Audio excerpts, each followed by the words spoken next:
Good afternoon, good evening, good morning, wherever you are in the world. It's your sister ChayaFyah, the her historian, here with another episode of Sister for Sister Story Time. Go ahead and like, share, and subscribe for your sister. We are still reading The Great Cosmic Mother, Rediscovering the Religion of the Earth. Current chapter is The Magic Flight Home. Let me share my screen and get started. Hope everybody is having a wonderful day. All right. The Magic Flight Home. In the name of God, what patriarchy has finally achieved is the completely profane world. What Western patriarchy has given us in God's name is a world wholly emptied of spirit. The wholly desacralized cosmos is a recent discovery in the history of the human spirit. For the human spirit and the spiritual world existed from the beginning, as consciousness is a property of matter and evolution is the play of spirit.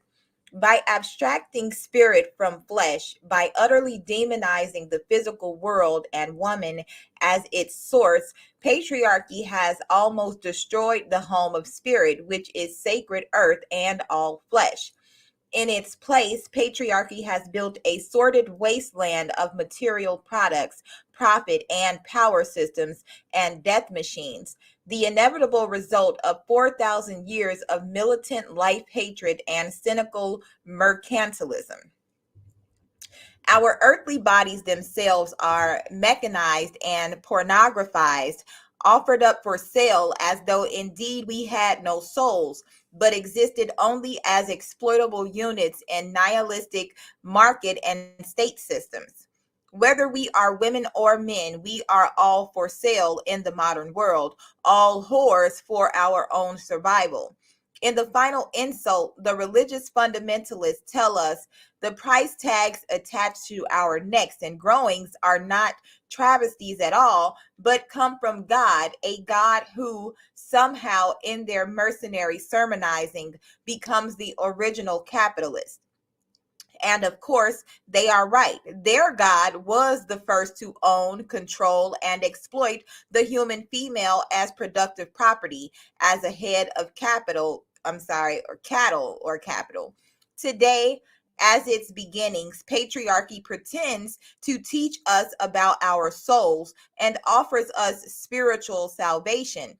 In truth, patriarchy has never done anything but steal and exploit the human soul, just as from its beginnings in mass bloodshed, repression, and plunder, it has for 4 millennia robbed and exploited the energies of earth and her creatures.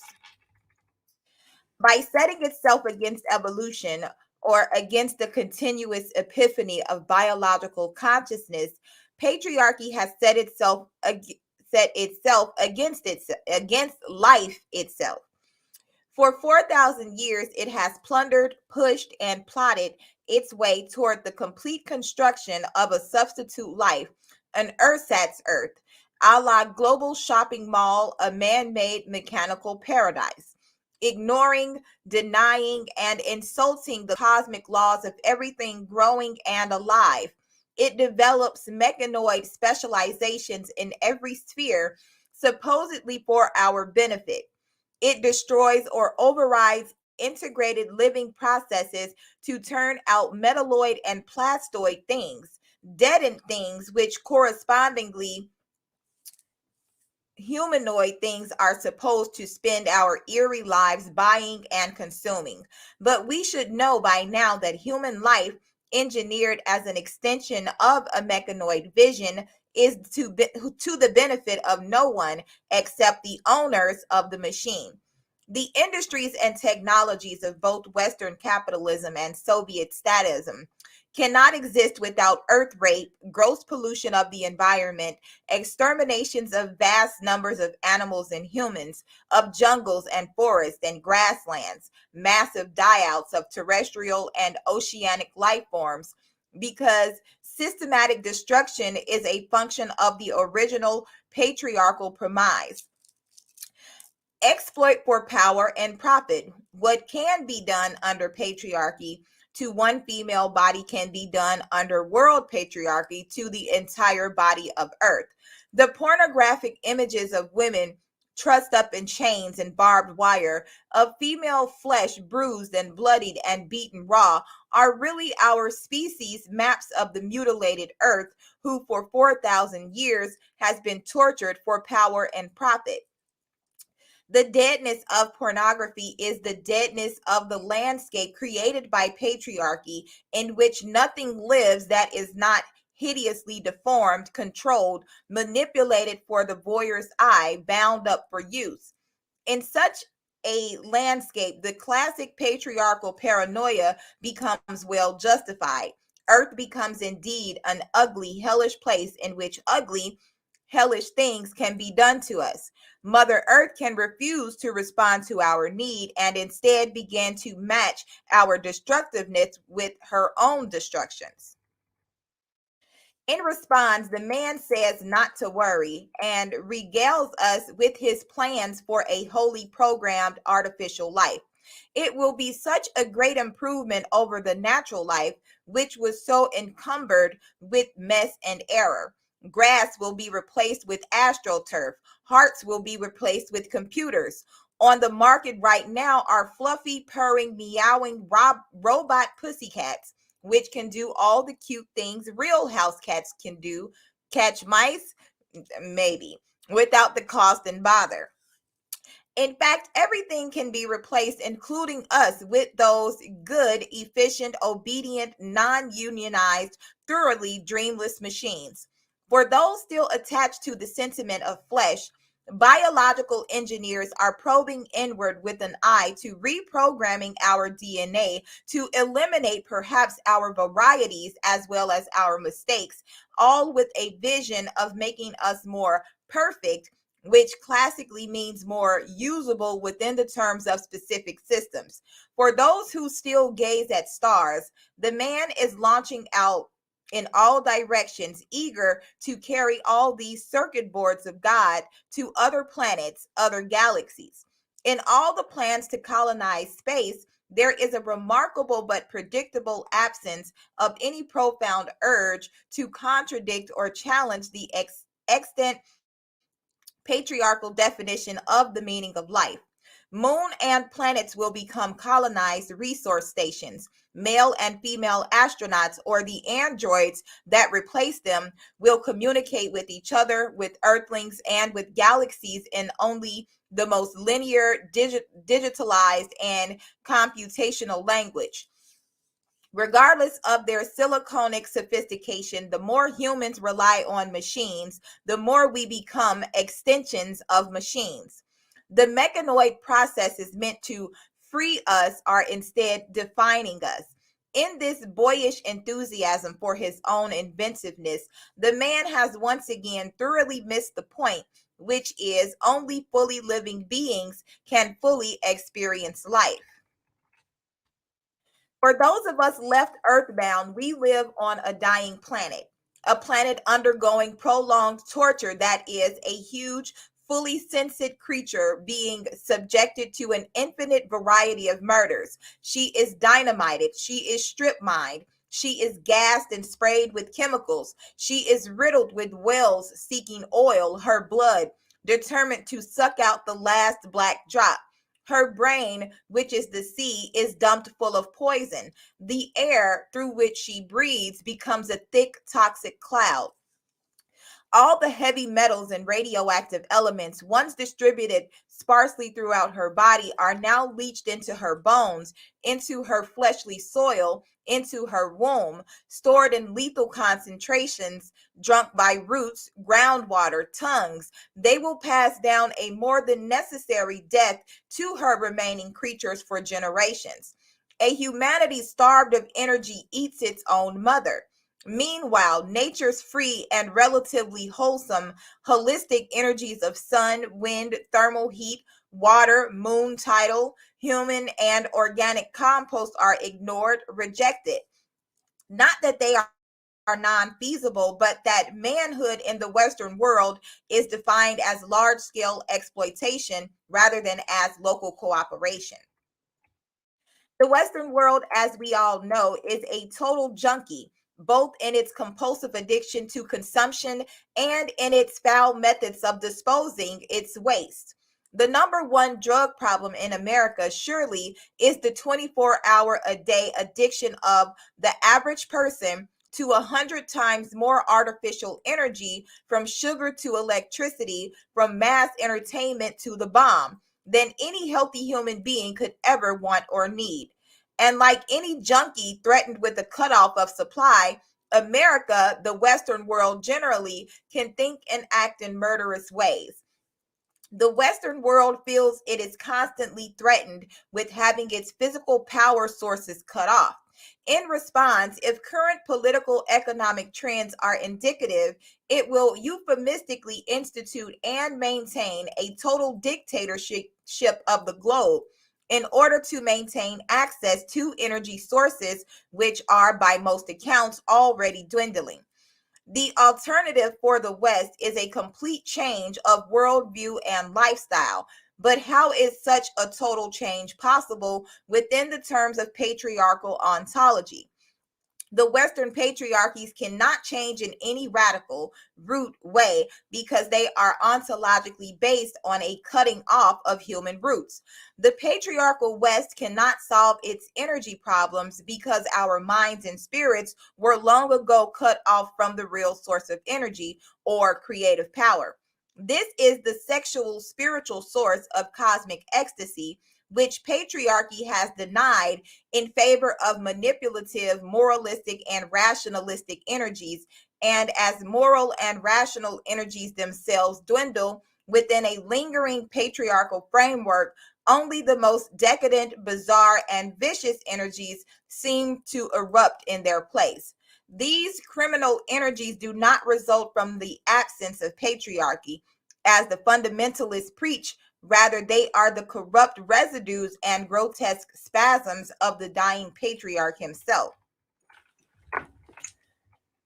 Evil is that which prevents the unfolding of the one. According to this definition, surely all of patriarchal society is evil.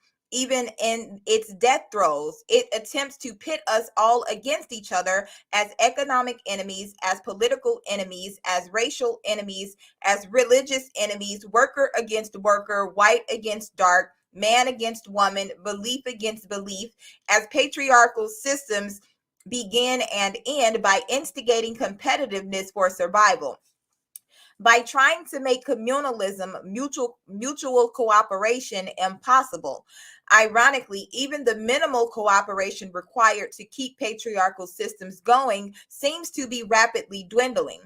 Against the unfolding of the one, against the revelation of our oneness, patriarchy seems ferociously to pit us against each other like many rats in a small cage, like many hungry dogs thrown only one bone. If we have to keep surviving at one another's expense, we will, of course, never learn or never remember how to live in the hope of one another's well being. Patriarchy thrives on human discord. As a system, it strives to co opt us all, buy and sell us all, one against the other. At the very heart of this divide and conquer strategy, we must remember, is the colonization of the indigenous female by the imperial male, the usurpation and exploitation of the original female collective by the Bronze Age patriarchal profiteer. Among many third world peoples still fighting their way out of the rubble of advanced colonialism, and among political minorities in the West generally, there is terrific suspicion and hostility towards suggestions of any spiritual solution to the world's real problems. This anger and doubt is understandable and thoroughly justified.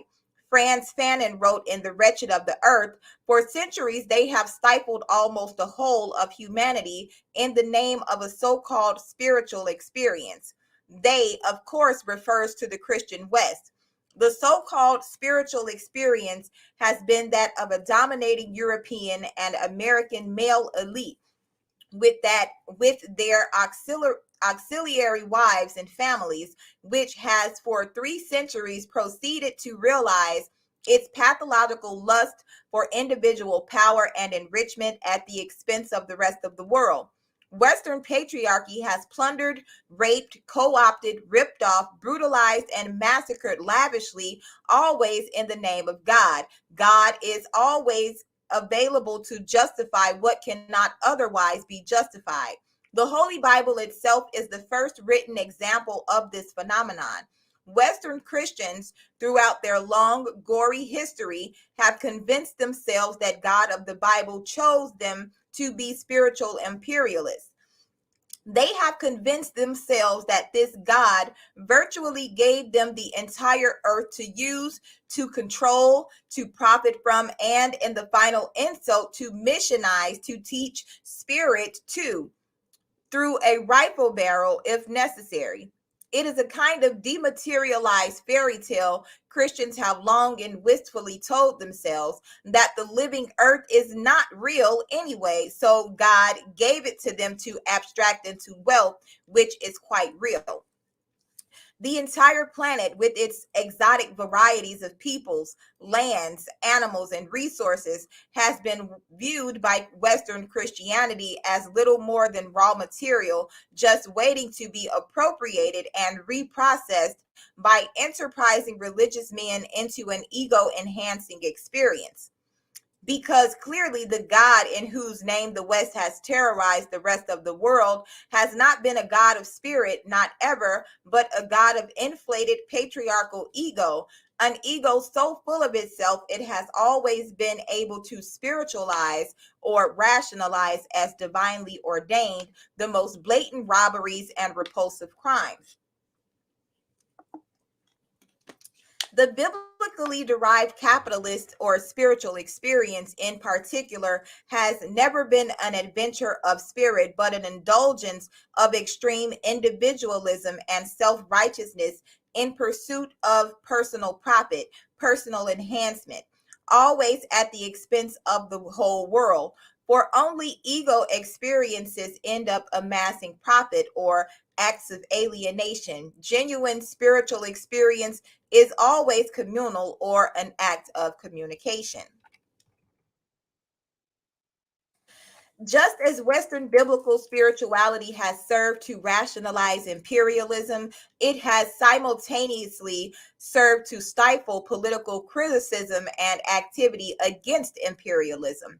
It has been spiritual to colonize, brutalize, and plunder, but not spiritual to talk about it. Spirituality has long been reified into an upper and middle class euphemistic process in which it is considered not polite to discuss the origins of one's wealth. The origins of wealth, of course, are always very bloody, not nice, in the name of refined sensibility, aka spirituality, aka abstractness. The pursuit of bloody truth is discouraged. The paradigm for this class evasion of the blood origins of wealth lies in the patriarchal evasion of the blood origins of life. Patriarchy shamelessly colonizes, exploits, and brutalizes the female body, and then censors open discussion and criticism of this process in the name of decency, polite society, civilized discourse, et al. In both cases, the pretense of spirit is used to cover up the fact of blood. And so in all these parts of the world that have been ravaged by the Western Christian imperialist experience, spirituality has a well-deserved reputation as the emblem of total hypocrisy. This reputation continues into some new age or counterculture attempts at spirituality. In particular, many activists undergoing political burnout have made 180-degree turns to immerse themselves in apolitical spiritual pursuits, thus reinforcing the euphemistic patriarchal tradition that spirit is above politics. The left hand shouldn't know what the right hand is doing. profit 6 days a week, and go to church on Sunday, all being psychological devices to allow people to enjoy the fruits of patriarchal profit systems while avoiding responsibility for their sanguine roots. They all mean don't look too closely at the origins of your wealth, including the wealth of spiritual privilege. For it is true that all spiritual exercise in the Western world is performed on a cushion of wealth, if not one's personal wealth, then the wealth of one's surrounding culture. And this wealth has been accumulated at the world's expense. For Westerners to leave politics and submerge themselves in apolitical or transpolitical spiritual disciplines may or may not serve personal needs and goals. On the global level, it is merely a continuance of the patriarchal imperialist trick of spiritualizing one's wealth and privilege by not looking too closely at their bloody roots. Moreover, this disappearing trick is a lie. Politics is in and of the world, and nobody leaves the world. Spiritual people leave politics only in the sense that rich people leave poverty, or by being able to afford to fly off to some other place where they won't have to look at it. But poverty, like politics, is in and of the contemporary world because most people live in poverty and in politics. Not by choice, but by brute force. They have become ontological conditions for the entire world. Nobody escapes them. Some people have the illusion of escaping them for more or less prolonged, barricaded themselves in well-stocked castles, while hordes of the sick and starving banged and died at their gates. The feudal rich had the illusion they could survive as islands of life surrounded by a rising sea of suffering and death, but not for long. In most cases, the castles were broken into and the privileged few dragged out to scream and die like everyone else. Just so in a political world, isolated or separatist spiritual solutions are doomed. Faced with the pain and challenge of this realization, many spiritually oriented people opt for the spiritually reactionary explanation of the world's suffering, that God makes people poor so that others can learn something from them, that poverty and pain are karmic situations brought on by one's behavior in past lives, that one chooses one's life absolutely, and that some people choose to suffer, etc. All these explanations are spiritual versions of blaming the victim. They derive from patriarchal religious systems which were purposely designed to rationalize hierarchies, injustice, and the status quo. All patriarchal systems are self-justifying, and the mind dwelling within these systems is capable of monstrous rationalizations in order to keep these tautologies intact. These modes of explaining other people's suffering are, in a very real way, acts of human sacrifice. Faced with a choice or a challenge to our religious mindset, we are willing to sacrifice living human beings, their problems, and their pain in order to keep our worldviews intact. We are literally sacrificing people to our gods. The core of this is patriarchal ontology, which separates spirit from matter and proceeds to deny the reality of life in the name of some abstract God or some life explaining ontological system.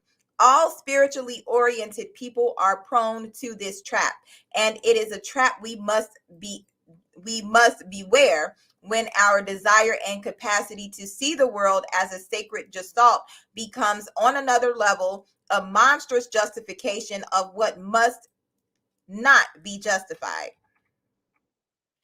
When fundamentalists and some evangelicals claim that the hydrogen bomb comes from God and that global annihilation via World War III will be a fulfillment of Revelation, a fulfillment not to be avoided at all costs, but to be yearned for, in fact, as the prophesied rapture, most spiritual people are appalled. But many of these same people will turn about and accept without critique Krishna's justification of war in the Bhagavad Gita, where the God tells Arjuna to ride into battle and slay all his relatives without remorse or hesitation, because after all, they are all illusions anyway and already dead and never born, merely the spinnings of Maya.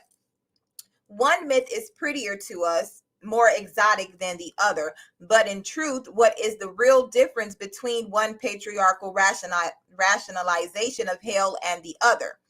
All rationalizations of holy war are not spiritual. They are in fact patriarchal, and we must recognize the difference. By the same token, all spiritual rationalizations of continuous poverty, injustice, and suffering are not spiritual at all, but are in fact patriarchal political justifications of the status quo, and we must know the difference.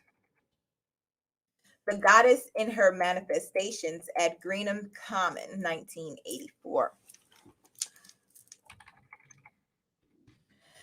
Because women's spirituality in the Western world has been or has often seemed to be a cultural luxury of mostly white middle class women, it too has been accused quite justly of lacking a political consciousness, or at least of lacking a political reference. On another level, many lesbian and even hetero feminists who are into the goddess have opted for cultural political separatism. They have left politics and political solutions, that is, by blaming the world's problems on men and then refusing to have anything more to do with the man's world or let him clean up his own mess. The glaring problem with this separatist solution is that the man's world is still filled with a majority population of women and children. It is women and children doing most of the suffering out there, and to turn one's back on the man's world is to turn one's back on them. A genuine understanding of the goddess would not allow us to do this. A true ontological experience of the Great Mother and of the complete physical as well as spiritual bonding together of all life on earth would not allow us to turn our backs on the man's world, for we are in and of that world now, and its suffering is an extension of us as we are an extension of it. In a true reliving of the world's first religion, we can make no distinctions between the life of the spirit and the life of the flesh, for they are one. And so we can make no separation between spirituality and politics. We are this world, we cannot leave it. We can only make to transform it as we transform ourselves in acts of evolution and revolution. The genius of Michel Foucault surely was that he showed Michael Foucault surely was that he showed us so clearly and so precisely how politics is everything that happens to the body. On earth, mind and spirit are definitively embodied. The notion that mind and spirit can be extracted from the body is a patriarchal lie, and a continuance of this lie is the notion that we can indulge in a spirituality that is above politics, that somehow floats above the agony of this present earth like a little blissed out cloud.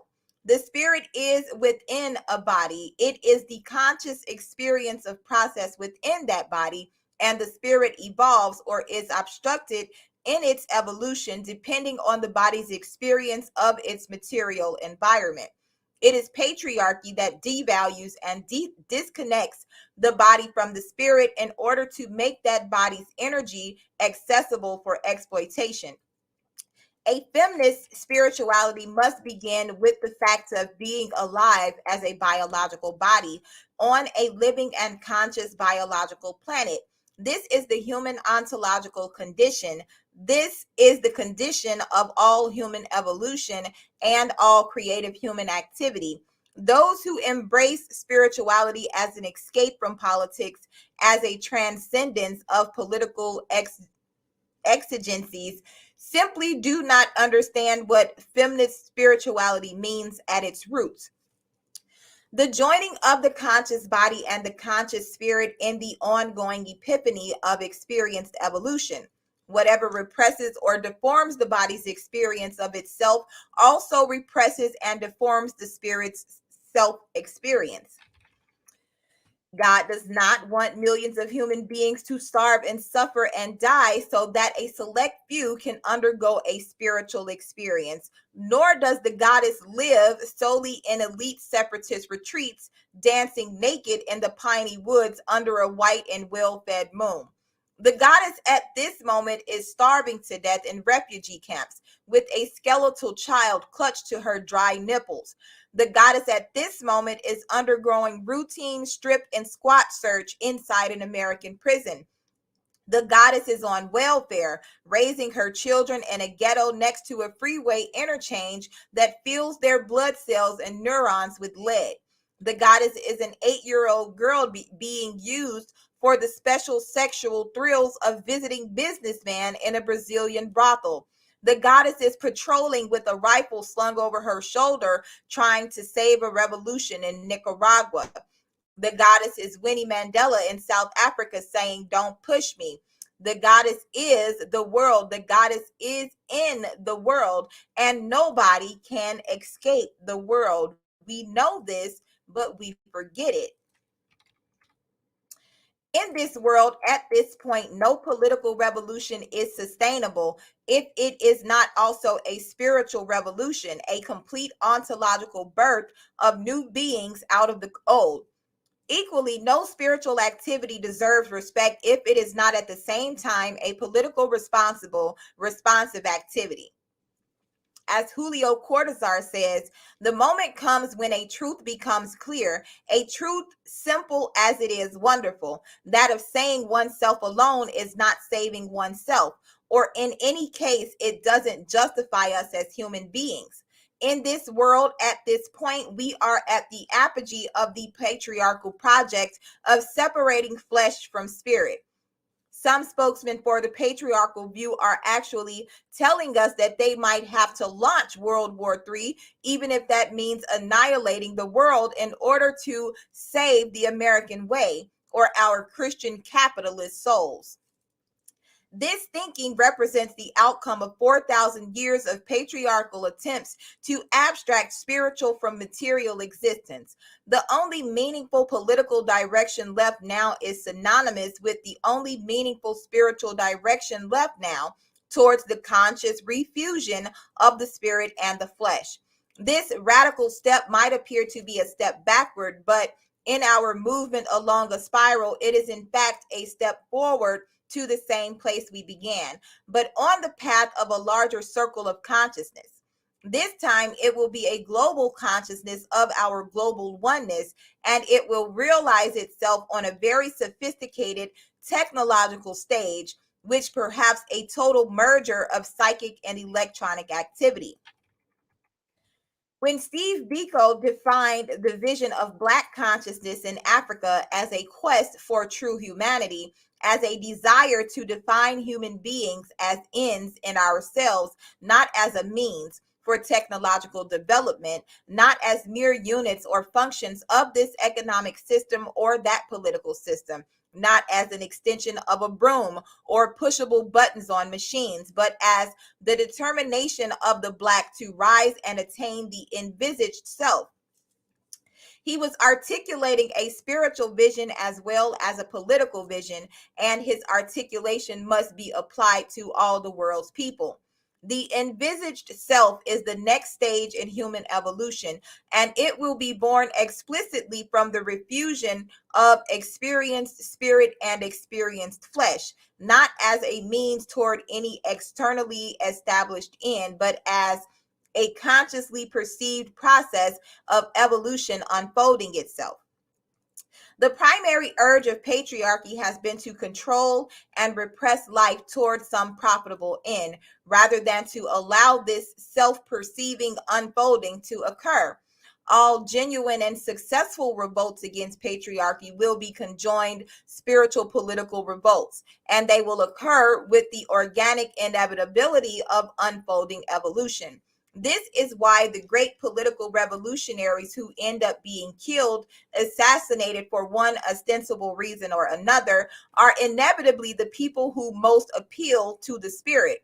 They are the vanguard or the inevitable, wait, They are the vanguard of the inevitable refusion of the spiritual and material worlds. And even though they sometimes do not realize this themselves, Martin Luther King was a Christian. Che Guevara was a Marxist. Malcolm X was a Muslim. Their presences, their beings vibrate with this ontologically matriarchal refusion. For it is only within the goddess that sexual flesh and conscious cosmic spirit can re-become one. Steve Biko was murdered by the South African Security Police in 1977. As the future rapidly unfolds, there will undoubtedly appear more and more female martyrs of the conjoined flesh and spirit until the entire world understands that this is the next inevitable evolutionary step that all must take. The fundamentalists have confused us and have attracted many confused people with their commercial revival of the old mechanistic, moralistic God. They have successfully integrated their literalist biblical God with the resurgent neoconservative economics and politics, quite brazenly offering the patriarchal cause of so many world problems as the reborn solution. While people all over the world, especially young people, are risking and giving their lives to fight for the envisaged self, a true humanity, the American fundamentalist preachers and politicians are trying very hard to make humanism a dirty word.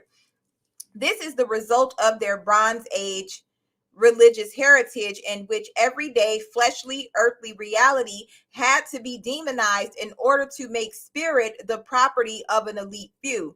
Also, perhaps the humanism they see in their own mirrors is not worthy of much respect.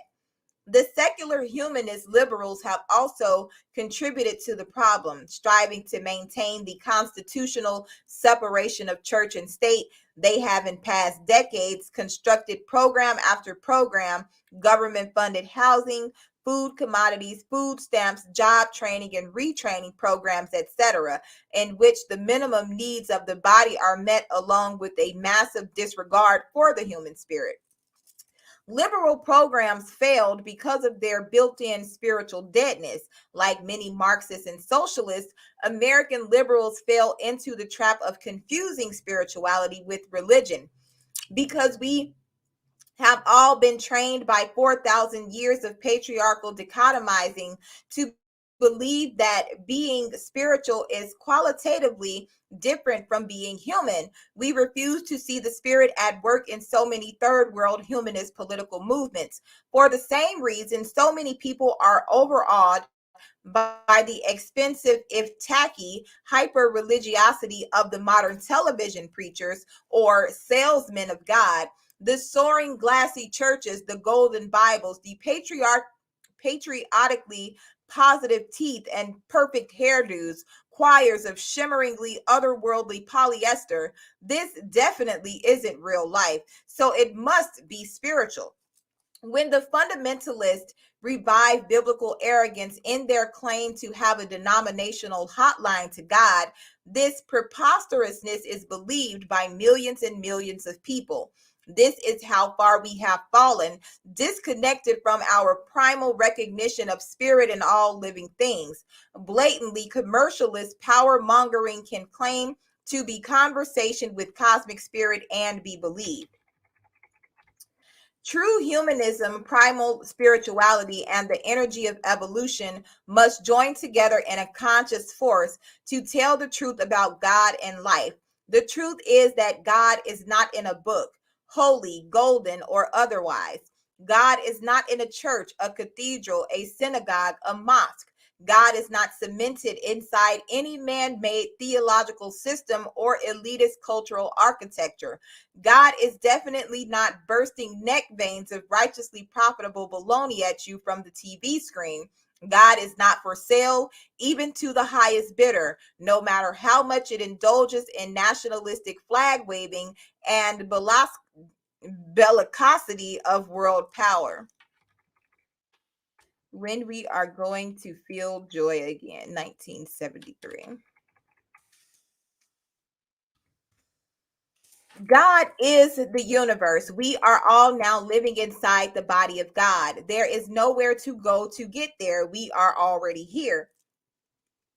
There is nowhere to go to get outside of God. There is just a forgetting of this truth.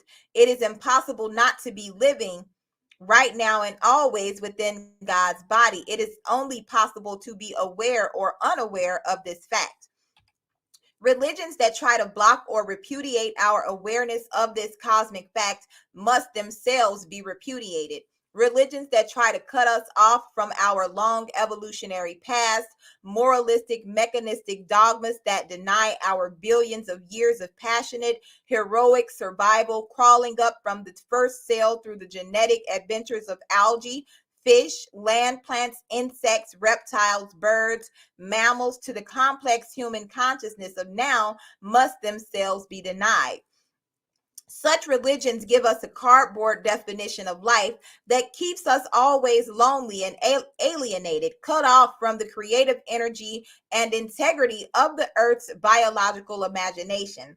Religions that curse and distort our past as rooted in some dark, savage evil, which they say can only be expiated by lifetimes of guilt and suffering, must be repudiated. They cut us off from ourselves, from our origins and our destiny as creative children of an infinitely creative universe. To reduce us to something sinful is to reduce us to something exploitable. Religions of guilt, sin, and fear tells lies to us about who we are in order to mechanize and exploit our beings. Religious systems that support any kind of dominant submission, social structures, primate religions that preach holy hierarchies based on sex, race, caste, ethnic, or religious, economic, or political distinctions must be utterly repudiated. Such religions are not visions of God, but vampire machineries that keep themselves empowered by eating our human energies and our souls. By reinforcing primate mechanisms on our unique human species, they obstruct and deform our evolution. They are counter evolutionary. All religions that attempt to explain human suffering, injustice, hunger, and poverty as manifestations of God's will must be totally repudiated. Such religions do not speak for God. They merely reiterate patriarchal rationalizations for the status quo. Such rationalizations are all self-serving for the people in power and therefore lies told to the rest of us. Biology makes mistakes. It does not lie. We need a new global spirituality, an organic spirituality that belongs innately to all of us as the children of earth, a genuine spirituality that utterly refutes the moralistic, manipulative, patriarchal systems, the mechanistic religions that seek to divide us, that control and oppress us by successfully dividing us. We need a spirituality that acknowledges our earthly roots as evolutionary and sexual beings, just as we need an ontology that acknowledges Earth as a conscious and spiritual being. We need this organic global spirituality because we are ready to evolve as a globally conscious species. We are at the point where we must evolve or die.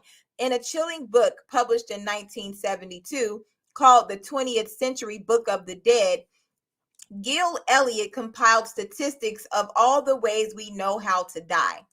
In the 20th century alone, according to Elliott, there have been 110 million man-made deaths, including 62 million by various forms of privation, death camps, slave labor, forced marches, imprisonment, 46 million from guns and bombs, and 2 million from chemicals.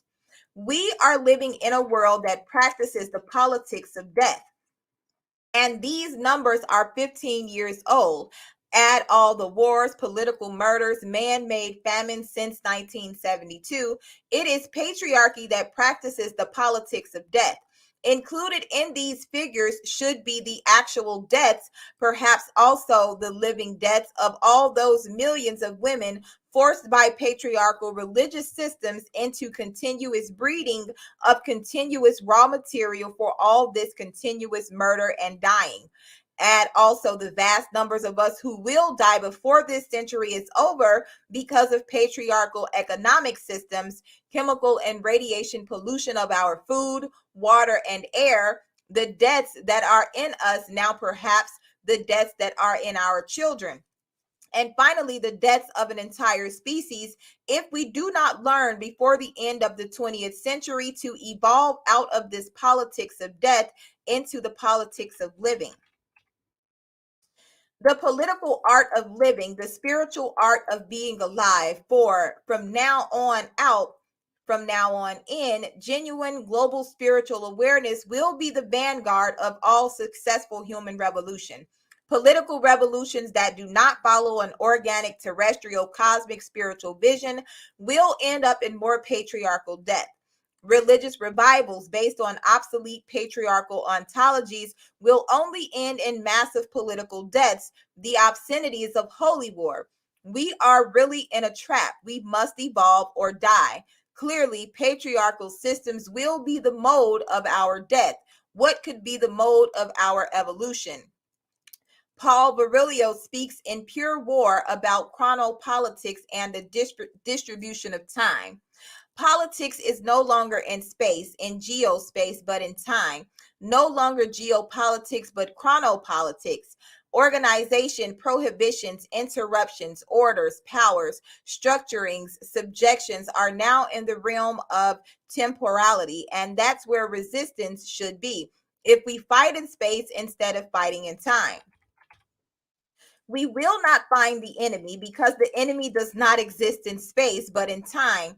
4,000 years ago, we are about to destroy each other and the world because of profound mistakes made in Bronze Age patriarchal ontology.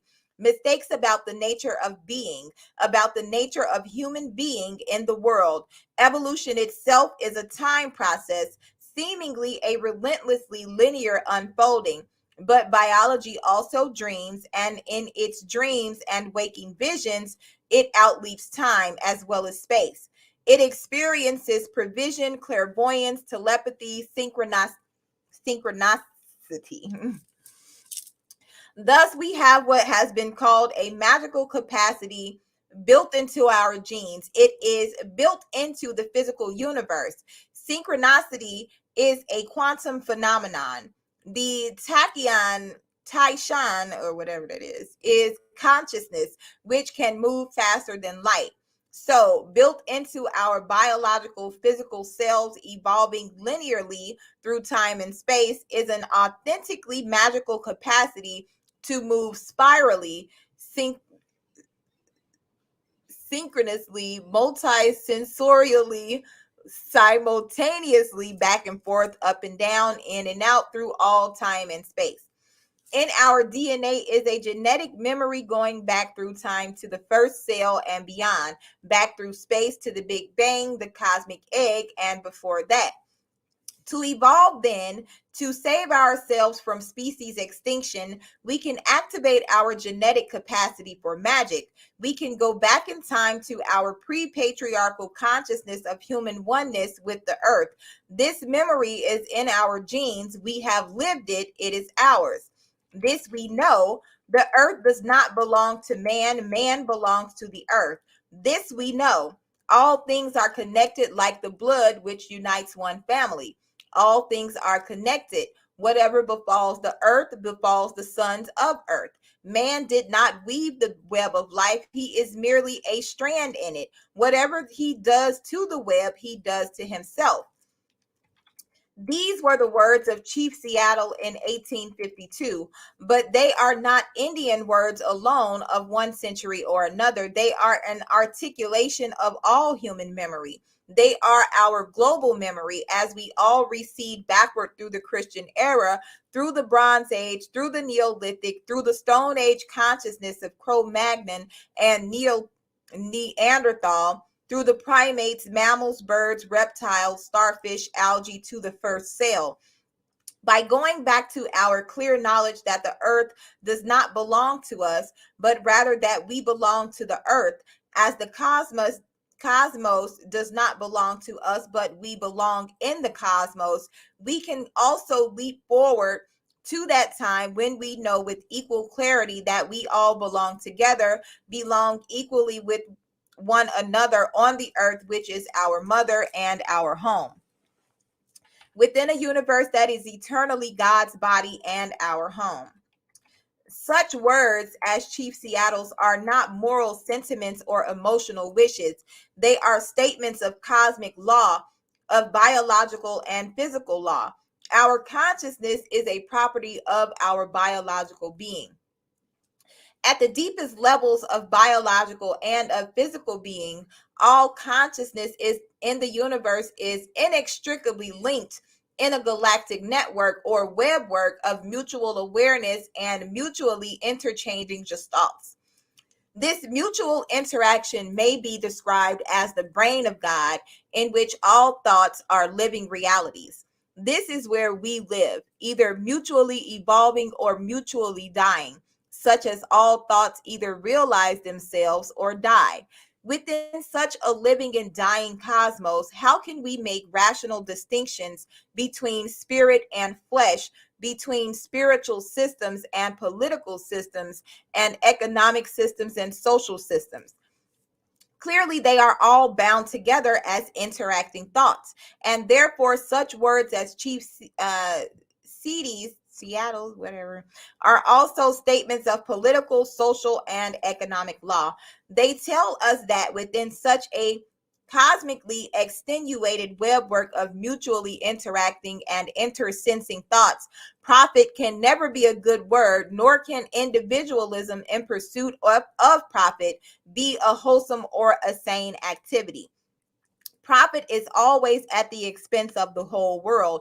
The isolated individual does not exist. Personal profit is an illusion of imbalance, and all rebalancing involves massive repercussion. The Western biblical capitalist world's individualistic denial of the interconnected webwork of all existence has not, could never make that webwork non existent. It has only made its global reality increasingly painful. We are all locked in together, interlocked in mind, body, and soul together. The tremor of pain of one will eventually touch all and become all. The degree of pain being experienced in the world today is very close to the point of global implosion. If we do not blow each other up with explosions of mutual fear and hatred, we will collapse inward in an implosion of mutually inflicted isolation and pain.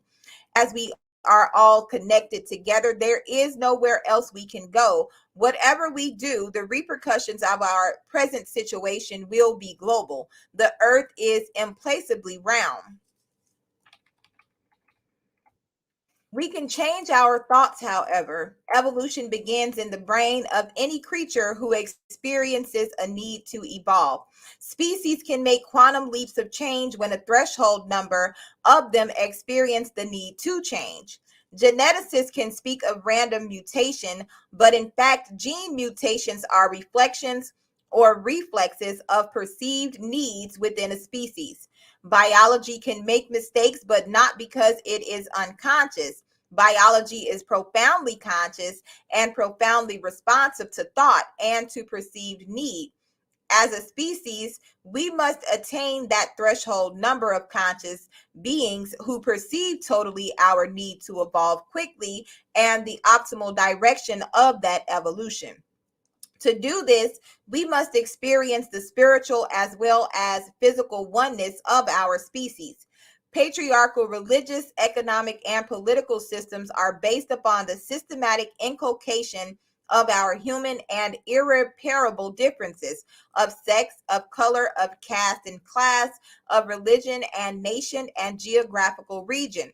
The constant exacerbation of these differences, patriarchy thrives on such exacerbation, prevents us from attaining that common consciousness we need as a species in order to bring about our own evolution, our survival, that is, via evolution. We must remember the chemical connections between our cells and the stars, between the beginning and now. We must remember and reactivate the primal consciousness of oneness between all living things. We must return to that time in our genetic memory, in our dreams, when we were one species born to live together on earth as her magic children. These are things human beings have known for most of our time on earth. For at least 500,000 years of human time, we have known them. For about 5 billion years of earth time, we have known them. For a good 13 billion years of galactic time, we have known them, and no doubt longer than that. Set against this long galactic, terrestrial, and human time of knowing our oneness, the past 4,000 years of patriarchy's institution and doctrinal denial of our oneness, once we see it for what it was, will appear a mere aberration or just a brief forgetting.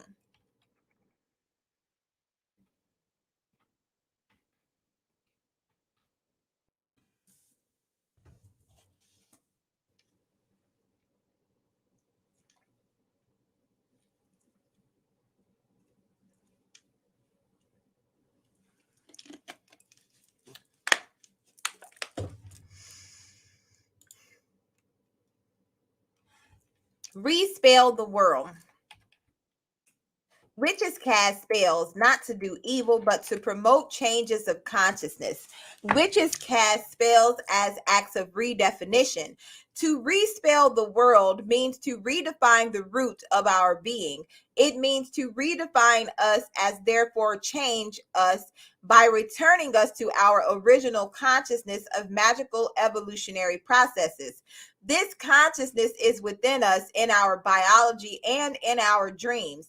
It works on subliminal levels, whether or not we are aware of it, because it is the energy of life and imagination.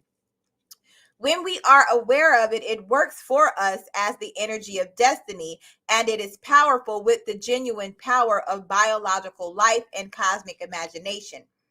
Perhaps ancient women had access to psychic and physical powers we have forgotten. Ancient people of both sexes living under the Stone Age Great Mother, like those remaining of Earth's primal people today, had magical powers of telepathy, clairvoyance, precognition, teletransportation, or firewalking, and shape changing, of healing and building, not because such powers were pagan superstitions or of the devil, but because they are natural powers of the earth. We know that the psychic, physical, spinal techniques of illumination used by yogis and mystics, technical powers that lie dormant within all of us, were first developed by women as natural modes of communication with the larger self, the earth, and the cosmos. During the later Paleolithic and throughout the Neolithic, sexual and spiritual powers were fused through the techniques of meditation, use of natural hallucinogens, and the spiraling mandalic dances of creation dissolution within the great caves, labyrinths, and stone circles. The energies generated by these techniques became power used to the benefit of all, which is the only way power can be safely used. Ancient legends speak of the winged radiance of those who have achieved the dynamic equilibrium, the ecstatic union of the currents, which is the description of those who have raised evolutionary energy in the form of Kundalini, the cosmic serpent, up through the spinal world tree of all manifest being, until it reaches the highest chakra of the human mind, becoming winged illumination. These beings were called the undivided ones of original Gynandrous consciousness. With such powers, perhaps mountains could be moved. Truly, great earth mounds could be built, great stones lifted and transported for miles, underground temples carved out of rock without the use of metal tools. Great acts of physical construction could be performed without force or slave labor, as expressions of a common consciousness and a common will.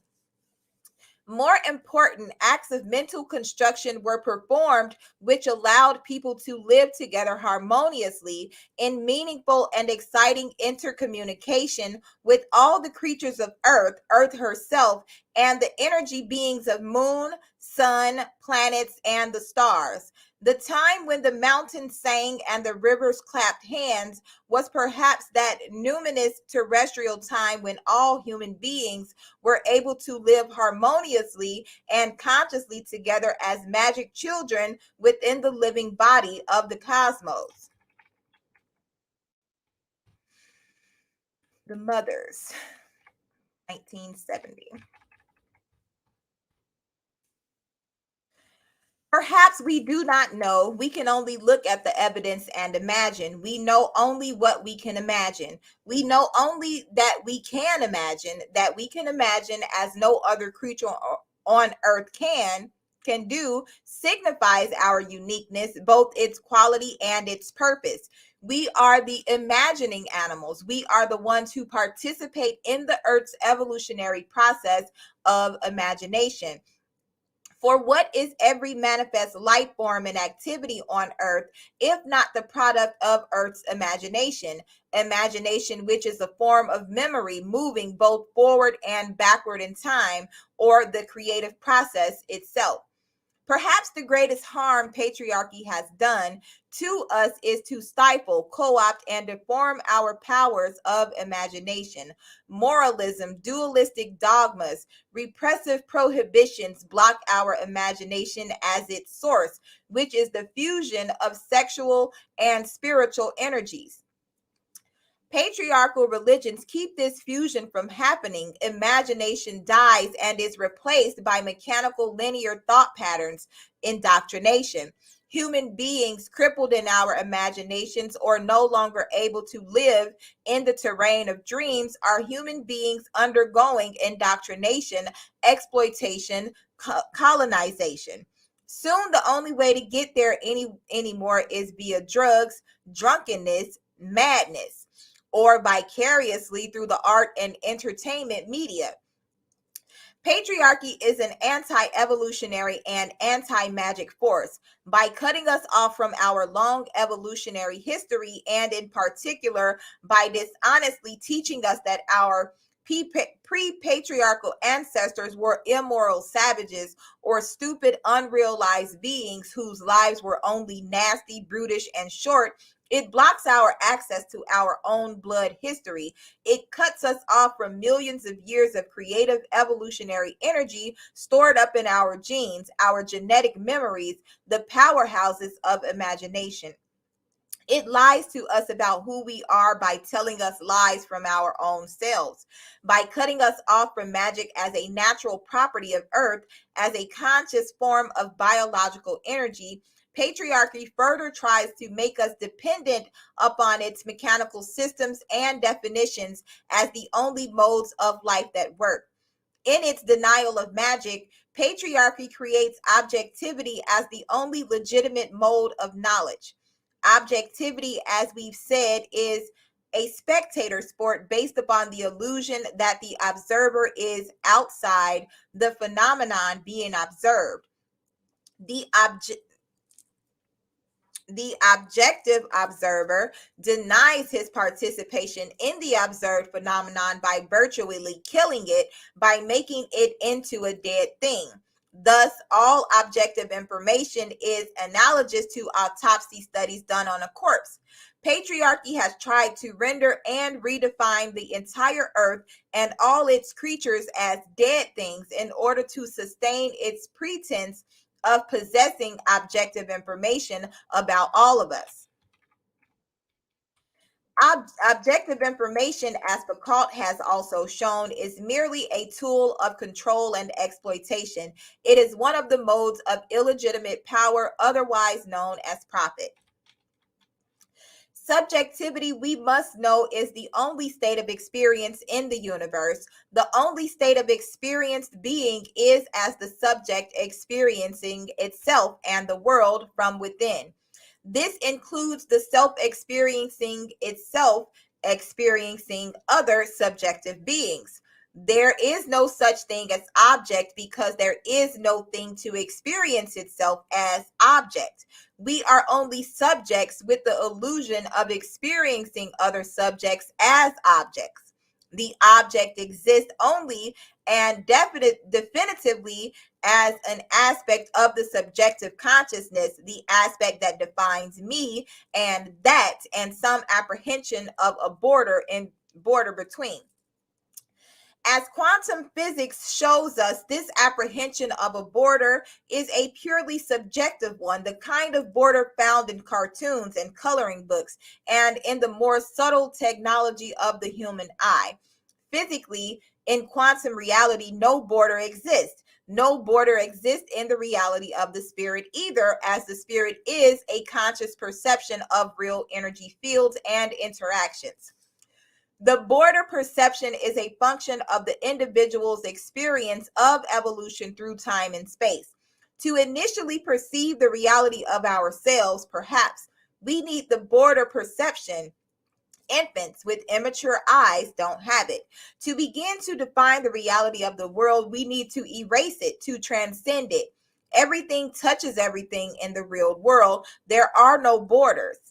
And this is the fact upon which the validity of magic is based.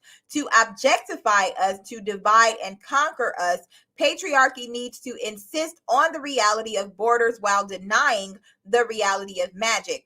Only in this way can we be perceptually, intellectually, systematically separated and thus weakened, while the great healing power of our common bondedness remains repressed.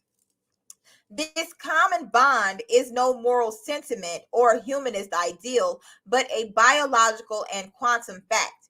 Its sheer power, when raised from the subliminal to the conscious level, could generate an energy more than equivalent to all the stored destruction of our bombs. For within us is the stored creativity of billions and billions of atoms. We know this. The thing that keeps us from activating our common creative evolutionary power is the perceptual and intellectual habit of separateness, or 4,000 years of patriarchal ideology. All patriarchal religions have their mystics, and many of them come forward now to offer humanity a spiritual solution to our human crises. But all these solutions occur within the terms of the problem. They are more examples of patriarchy perpetuating itself. Male mystics within patriarchal cultures and systems can never reach a true fusion in the depths of their beings of the sexual and spiritual powers. Patriarchy's pejorative definitions of sexuality and abstract definitions of spirit prohibit this fusion. Patriarchal mystics are out of resonance with the earth spirit, with ecstasy, and with the dead. Most of all, they are out of contact with female energy. Their patriarchal worldviews are based on a biopic denial of this creative female energy in both women and men. All of us live in societies constructed out of this denial, societies that have attempted for 4 millennia to repress and destroy the bisexual nature of us all. Anyway. In such nihilistic social energy fields, no real magic can happen. In its place, in the past 2 decades, we have witnessed and undergone many morbid, sad, and narcissistic trips. Mystics and all religious people with patriarchal systems must begin to deal honestly with the fact that patriarchy can never, ever be anything other than divided against itself. For this schizoid, self-division is the best ontological act upon which it is built. Union or fusion cannot happen within patriarchal terms. It is patriarchy, after all, which deliberately set out to banish and destroy ecstasy. What is ecstasy? It is our original state of being. It is the conscious expansion of the universe into a multitude of interconnected dimensions and forms. It is her dance of being from which all of us were born. Ecstasy is passion self-expressed through form. In the case of Earth, Human beings and all other creatures are biological, and geological activities are the forms. Cosmic energy is the passion. Ecstasy is the source and reality of all we feel, see, and are. So then, why don't human beings exist in a state of constant ecstasy? If ecstasy is the inevitable expression of being a conscious form or living cell in a cosmic energy sea, why don't we recognize it or feel it? What obstructs almost all human beings beyond the age of 5 from knowing this experience, which is physically indigenous and ontologically rooted in the very fact of the universe existing at all? Surely we know the answer. Patriarchal systems tell us that ecstasy is impossible or wrong, except according to its terms, its alienating definitions. But ecstasy, by definition, cannot exist on patriarchal terms. Ecstasy is the complete ontological challenge to patriarchy's explanation of life. Where patriarchal religious and social systems cannot wholly repress ecstasy, they demonize it. Ecstasy becomes an underground or forbidden activity, most often experienced privately, accompanied by guilt, rarely in common, accompanied by the whole world. But in and with the whole world is where we are supposed to feel it. In and with and as the whole world is where our human ecstasy is born. It is the celebration of the recognition that our spirit and flesh are one. It is the human female who was designed by evolution itself as the link between sexuality and spirit, between biological energy and the cosmic soul. It is the human female as the leading edge of earthly evolution who was specifically neurologically structured for the experience of ecstasy. For this reason, the first religions on earth were designed by women, for women, and in celebration of femaleness. For this reason, matrifocal cultures had no reason or need to deny the other, for all otherness was a part of the mother. In ecstasy, all otherness becomes the self, the one.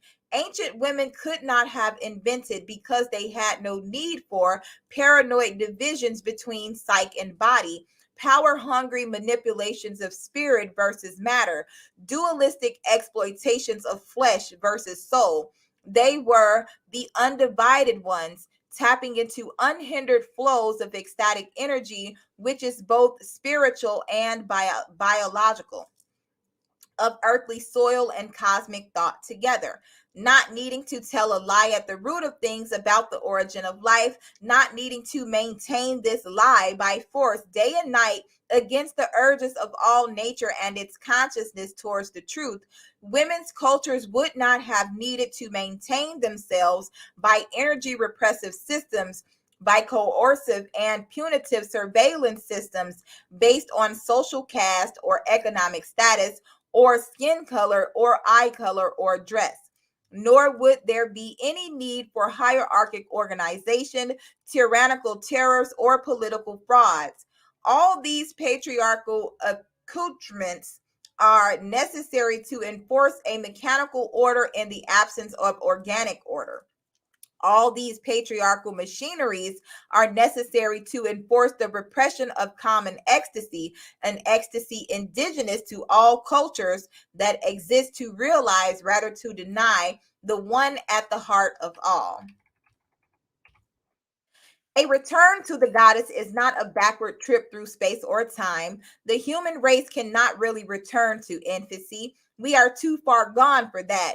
We return to the goddess by remembering, redefining, respelling, by turning as in a dance away from one gesture and towards another. Patriarchal ontology is based on a three-dimensional reality.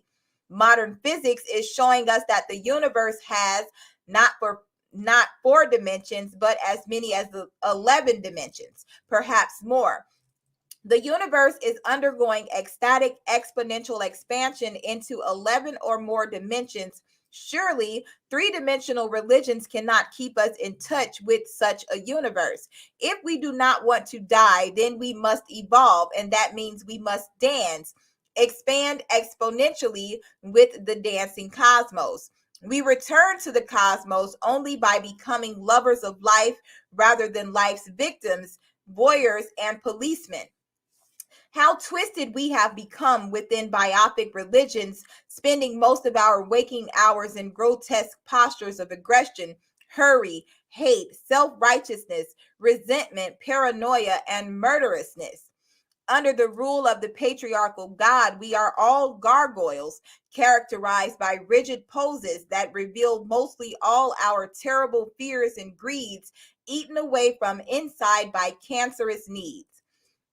To return to harmony, to return to the goddess, to become lovers of the goddess once again, we must realign our gestures into those of dancers. We must become beings who do not wish to control life, but only listen to its music and dance it. This is not easy to do. It might be impossible, but it is our only alternative to mass death, whether by war or by total global mechanization. The patriarchal God has only one commandment: punish life for being what it is. The goddess also has only one commandment: love life for it is what it is. Women designed by evolution as the links between spirit and flesh are perhaps also designed by the cosmos to lead the human world back now to the celebration, to the great celebration of the reconciliation of flesh and spirit. Thus, at the very edge of death, we will return to the beginning. That is, at the end of the world where we must surely be, we will return to the goddess, the great mother of all life, as her magic children.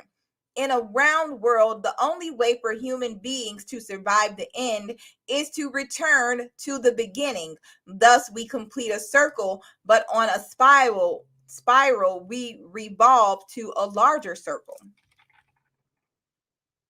Now is the time to make again sacred our experience. Which power, it is said, cannot truly die, since it is a real power of the real cosmos. It cannot die, it can only be forgotten. That means it can also be remembered, as the serpent can be awakened from its tranced sleep at the bottom of the spine and induced to rise to become again the luminous flying bird of the imagining mind. Once we thoroughly understand how and why patriarchy acquired its power over us, the power of an entrenched mistake over the minds and lives of all people, once we understand and feel clearly that the fight of witch women is also the fight of Earth's people everywhere against mechanical subjugation and exploitation, once we reestablish the magic link between the individual psyche and the Earth's vital energy flow between all evolving matter and all evolving spirit, and learn to encourage and teach others to do the same in a loving return to what we always were. Perhaps then, in the final time of crises, the serpent goddess will shake herself loose from her deep exiled sleep in the earth's belly. Perhaps the serpent of life's flowing energy will begin to rise again, all luminous and of the earth, and the children of the great mother will rise up with it, and the universe will be our home again as before. This flight is not an escape, but a return. The only way for human beings to survive the end is to return to the beginning.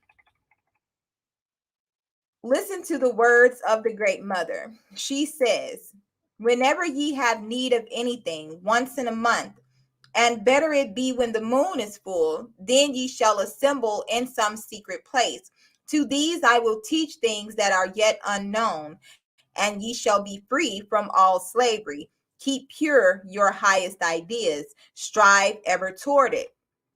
Let not stop you nor turn you aside. Mine is the cup of wine of life and the cauldron of Ceridwen. I am mother of all living, and my love is poured out upon the earth.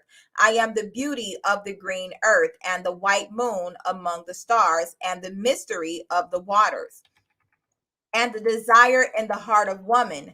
Before my face, let thine innermost self be unfolded in the raptures of the infinite. Know the mystery, that if that which thou seekest thou findest not within thee, thou wilt never find it without thee. For behold, I have been with thee from the beginning, and I await thee now. Blessed be. Traditional Wiccan prayer. Is that it? Oh, wow. Looks like we have reached the end. Oh, praises. Look at that. Okay, so that is the end of the book, The Great Cosmic Mother, Rediscovering the Religion of the Earth. I hope you all have enjoyed. The link again is in the description box. Don't forget to like, share, and subscribe. I hope everyone has a wonderful rest of your evening. Shalom, shalom, peace be unto you all. Good night.